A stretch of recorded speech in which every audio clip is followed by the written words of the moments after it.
Red book అనగానే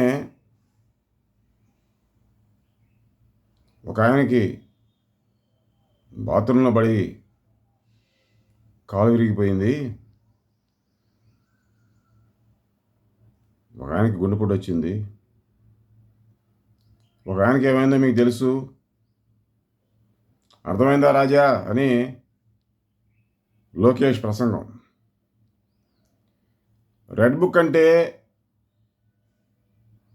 ఏ book షాప్లో దొరుకుతుంది, ఎప్పుడు ముద్రించబడింది, దాని రిజిస్ట్రేషన్ నెంబర్ ఎంత, లోకేష్ చెప్పాలి. అలా చెప్పకపోతే దాని మీద కేసు నమోదు చేసి పోలీసు వారు ఆ వివరాల మొత్తం చెప్పమని చెప్పి విచారించాలి. భయభ్రాంతికి గురి చేస్తున్నావు నువ్వు ప్రపంచాన్ని, సమాజాన్ని అని అతని మీద చట్టపరంగా చర్యలు తీసుకోవాలి. లోకేష్ మీద మాకు ఎవరితోనూ పని లేదు, మేము పోలీసు ధర్మం మాత్రమే నిర్వర్తిస్తాము, పోలీస్ శాఖ పోలీస్ పని మాత్రమే చేస్తుంది, ఎవరి ప్రభావం మా మీద ఉండదు, ఎవరు చెప్పిన మాట మేము వినము, మా విధి నిర్వహణ మాత్రమే మేము చేస్తాం ధర్మంగా అని చెప్తున్నటువంటి, చాలాసార్లు చెప్పినటువంటి రాష్ట్రంలోని పోలీసులు రెడ్ బుక్ గురించి ఇలా మాట్లాడుతుంటే లోకేష్ ఏం చేస్తున్నారు?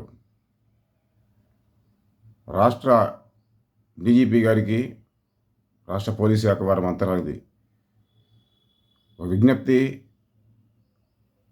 రెడ్ బుక్ రిజిస్ట్రేషన్ నెంబర్ ఎంత అడగండి లోకేష్ని.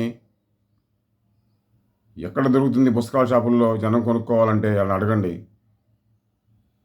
ఆ మేరకు ఆయన మీద సరైన సమాధానం రాకపోతే కేసు నమోదు చేయండి. అలా భయానికి గురి చేయడం, ముద్రించబడినటువంటి బుక్ పేరు చెప్పి, రిజిస్ట్రేషన్ నెంబర్ లేని బుక్ పేరు చెప్పి నేరం. కమ్యూనిస్ట్ విప్లవం వర్ధిల్లాను.